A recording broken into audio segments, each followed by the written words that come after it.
राज्य असो की देशामध्ये काम करणारे IAS IPS दर्जाचे जे अधिकारी असतात ना, त्यांच्याबद्दल संबंध देशामध्ये अत्यंत सन्मानाची भावना असते.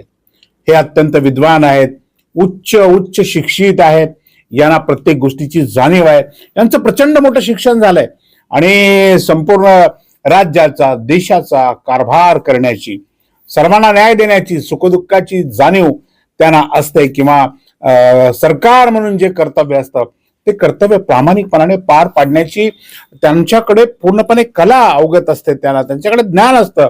त्यामुळे या अधिकाऱ्यांना फार मोठं महत्व असतं आणि म्हणून मग जिल्हाधिकारीपासून ते देशाच्या प्रमुख सचिवांपर्यंत या अधिकाऱ्यांना खूप मोठा सन्मान आपल्या देशामध्ये या लोकशाहीमध्ये मिळत आलेला आहे. परंतु अशाच पद्धतीचं शिक्षण घेतलेला एखादा अधिकारी इतका नालायक असू शकतो की ज्यावर एखादं राज्य, त्या राज्यातला अगदी गुराखी माणूस सुद्धा छिथू करतो की कसला मूर्ख अधिकारी आहे.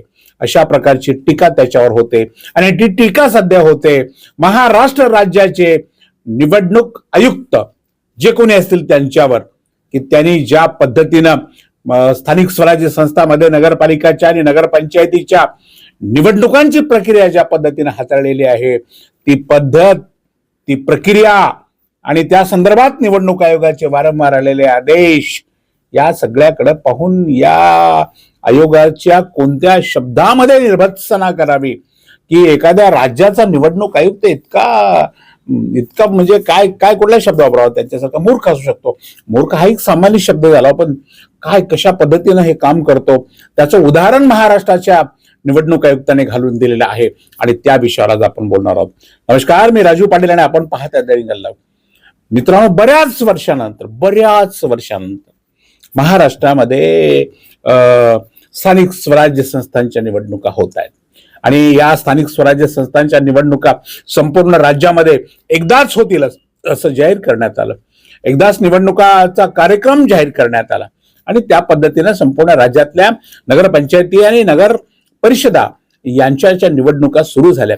निवडणूक आयुक्ताने घालून दिलेल्या आदेशाप्रमाणे अर्ज भरणे, अर्ज माघार घेणे, हरकती दाखल करणे, हरकतीवर सुनावणी घेणे, चिन्ह वाटप करणे आणि चिन्ह वाटप झाल्यानंतर प्रत्यक्ष मधला काही कालावधी शिल्लक राहून मतदान करणे, अशा प्रकारची ही निवडणूक आयोगाची संपूर्ण प्रक्रिया होती. पण या निवडणूक आयोगाने, महाराष्ट्राच्या निवडणूक आयोगाने कमाल केली आहे, इतकी कमाल केली आहे की राज्यातल्या चालू असलेल्या निवडणुकांमध्ये जवळपास 20 नगरपालिकेच्या अध्यक्षाची निवडणूक, म्हणजे 20 नगरपालिकाची निवडणूक त्यांनी स्थगित केली आणि जवळपास 208 नगरसेवकांची म्हणजे सदस्यांची जी निवडणूक आहे, नगरपंचायत आणि नगर परिषद याची मिळून, काय त्याची जी विविध कारणं आहेत ती कारणं पाहता हा या निवडणूक आयुक्ताला, आपण महाराष्ट्राचे निवडणूक आयुक्त आहोत आणि अत्यंत व्यवस्थितपणे निवडणुका घेण्याची आपली जबाबदारी, याचं भान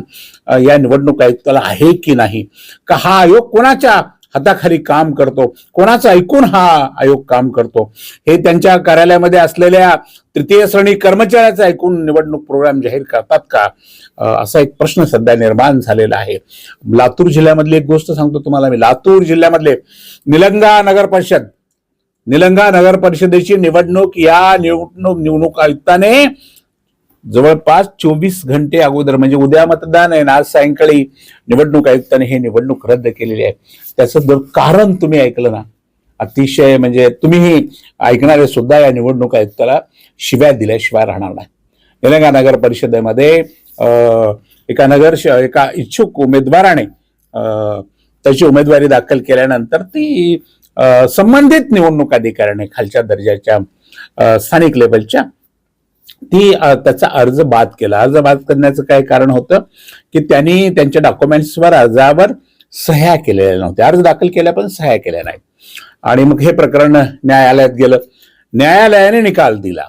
न्यायालयाने निकाल 23ला देणं बंधनकारक आहे असा ग्रह राज्याच्या निवडणूक आयुक्तांनी करून घेतला, पण माननीय न्यायालयाने हा निकाल 25 तारखेला दिला. एवढ्या कारणावरून की ही निवडणूक स्थगित केली हो या निवडणूक आयुक्तांनी. मला सांगा, या निवडणूक आयुक्ताला ही निवडणूक स्थगित करताना त्यांनी थोडा सुद्धा विचार केला नाही की संपूर्ण प्रक्रिया पूर्ण झाली, शांततेच्या मार्गाने निवडणूक सुरू आहे, कायदेशीर मार्गाने सर्व पक्षाच्या पॅनल प्रमुखाने आपली जबाबदारी पार पाडलेली आहे आणि ज्याचा अर्ज बाद झाला होता त्याचा अर्ज न्यायालयाने सुद्धा बादच ठरवलाय. निवडणूक कॅन्सल करण्याचं काय कारण होतं? कोणत्या कलमांतर्गत ही निवडणूक कॅन्सल झाली? कुठलं असं सबळ कारण होतं निवडणूक आयुक्ताकडे की ही निवडणूक कॅन्सल केली? परंतु डोळे झाकून निवडणूक आयुक्ताने निलंगा नगर परिषदेची निवडणूक कॅन्सल करून टाकली. आता ही निवडणूक कॅन्सल झाल्यानंतर निलंग्यामध्ये प्रचंड मोठा असंतोष माजला. संपूर्ण गावाने बंद पाळला.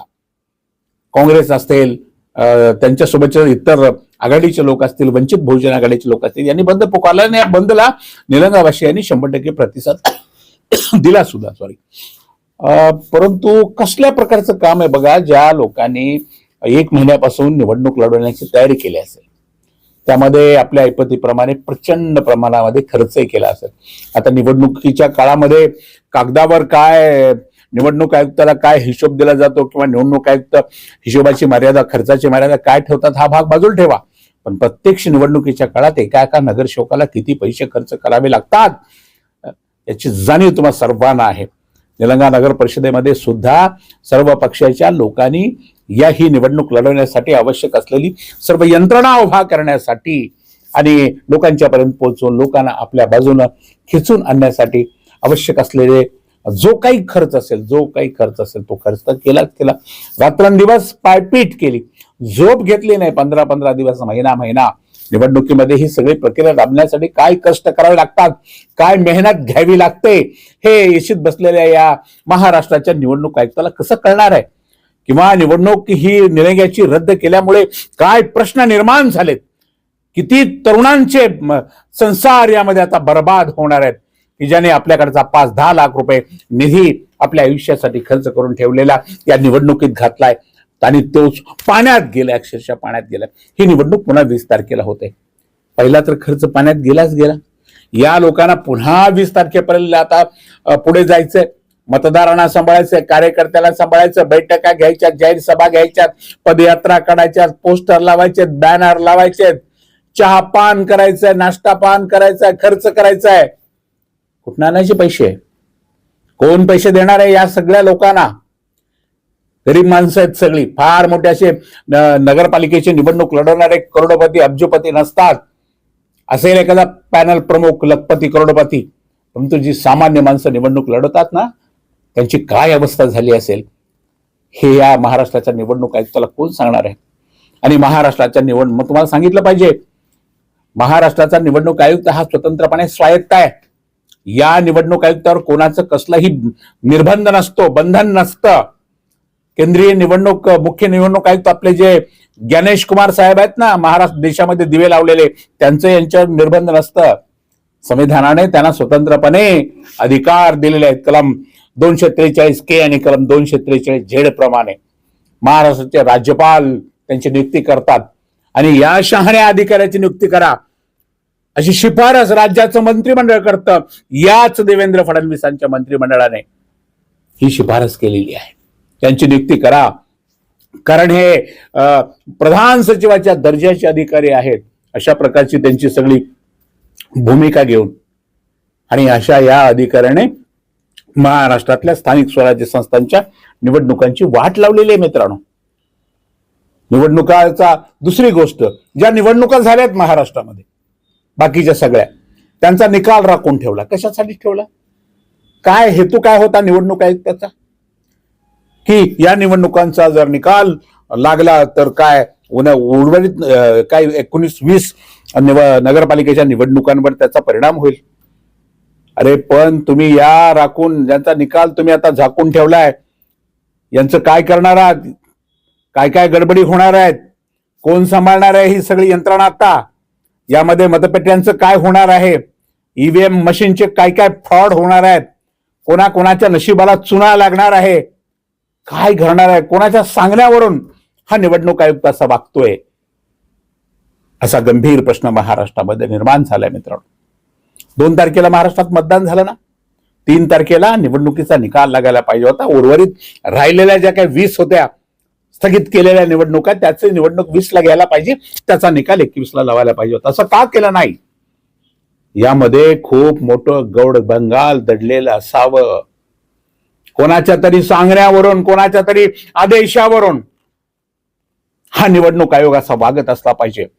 आणि महाराष्ट्रात केंद्रातला निवडणूक आयोग कसा वागतोय, कशा पद्धतीने मतांची चोरी संपूर्ण देशामध्ये होते, याची चर्चा चालू असताना महाराष्ट्राच्या निवडणूक आयुक्ताने अशा पद्धतीने स्थानिक स्वराज्य संस्थांमध्ये आपल्या अकलेचे तारे तोडलेले आहेत.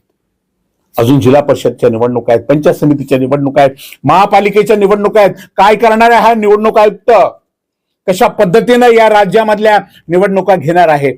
लोकांचा लोकशाहीवरचा विश्वास आता जवळपास संपत चाललेला आहे. आणि पुन्हा स्थानिक कार्यकर्त्यांच्या या निवडणूक आहेत. जो कार्यकर्ता अत्यंत कष्ट करतो, मेहनत करतो, कुठेतरी आपल्याला नेतृत्व करण्याची संधी मिळेल, एखाद्या संस्थेवर काम करण्याची संधी मिळेल, यासाठी तो आपलं आयुष्य पणाला लावतो, खर्ची घालतो. आणि हे राज्याचे महाशय निवडणूक आयुक्त त्या कार्यकर्त्यांचं आयुष्य बर्बाद करतात.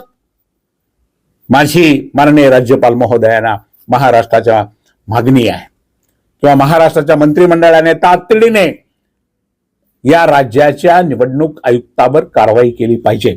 संविधानात, कायद्यात काय तरतूद असेल त्या पद्धतीनं माननीय राज्यपाल महोदयांनी, राज्यपाल महोदय जर त्यांची नियुक्ती करत असतील तर कायद्यामध्ये काहीतरी तरतूद असेल ते त्यांना त्या जागेवरून परत बोलवण्याची, किंवा त्यांच्यावर सरळ सरळ तातडीनं महाराष्ट्राचं विधानसभेचं अधिवेशन बोलून काय कारवाई करते ती महाराष्ट्राच्या सरकारनं सुद्धा केली पाहिजे.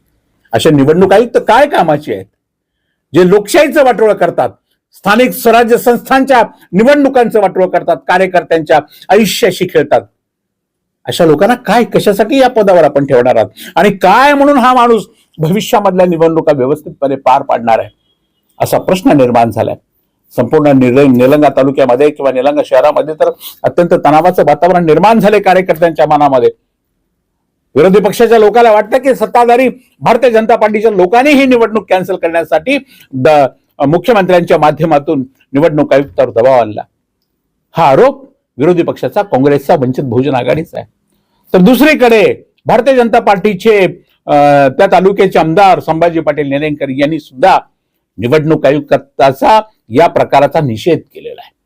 स्वतंत्रपणे पत्रकार परिषद घेऊन की निवडणूक आयुक्त कशा पद्धतीचं चुकीचं वागलेलं आहे, कसा चुकीचा निर्णय त्यांनी दिलेला आहे, आणि या सगळ्या हो घातलेल्या निवडणुका 24 तास मतदान अगोदर असताना सुद्धा कशा रद्द केलेल्या आहेत आणि त्यामुळे कसा अन्याय झालाय, त्याच्या भावना त्यांनीही व्यक्त केलेल्या आहेत. याचं राजकीय भांडवल कोण काय करायचं असेल ते करीलही, तो त्यांचा राजकारणात काम करणाऱ्या लोकांचा अधिकार आहे किंवा ते करत असतील. परंतु अशा पद्धतीनं काम करणाऱ्या निवडणूक आयुक्ताला महाराष्ट्राच्या निवडणूक आयुक्तपदी ठेवू नये. कुठल्या पद्धतीनं, कुठल्या कायद्याची तरतूद आहे त्या तरतुदीचा आधार घेऊन यांना तातडीने त्या पदावरून बरखास्त केलं पाहिजे. आणि उद्याच्या महाराष्ट्रात ज्या निवडणुका आहेत, उरलेल्या नगर परिषदा, उरलेली जिल्हा परिषद, पंचायत समिती, महापालिका, या व्यवस्थितपणे पार पडल्या पाहिजेत. कार्यकर्त्यांच्या या निवडणुका आहेत, या निवडणुकांच्या मधूनच उद्याचं महाराष्ट्राचं नेतृत्व तयार होणार आहे. हे निवडणुका काय उद्या रिटायर होऊन पैशाचं गबाळ घेऊन घरला जातील, परंतु या कार्यकर्त्याच्या आयुष्याचं काय होणार आहे हा गंभीर प्रश्न आहे मित्रांनो. यावर विचार झाला पाहिजे. मी सुद्धा व्यक्तिशः या निवडणूक आयुक्ताच्या या कारभारावर अतिशय व्यथित आहे. निषेध करतो मी या निवडणूक आयुक्ताचा. अशा पद्धतीचं काम जर लोकशाहीमध्ये अशी माणसं करत असतील ना, तर या माणसाला, अशा माणसाला कायदेशीर बडगा दाखवलाच पाहिजे. कायद्याचा, संविधानाचा आधार घेऊन संविधानाच्या आधारावर एखाद्या प्रमुख पदावर जाऊन बसलेल्या या व्यक्तींना बाजूला करण्यासाठीची सुद्धा व्यवस्था झाली पाहिजे. आज इतकंच. तुम्हाला काय वाटतं जरूर कमेंट करा आणि पाहत राहा रिंगल लाईव्ह, आवाज महाराष्ट्राचा.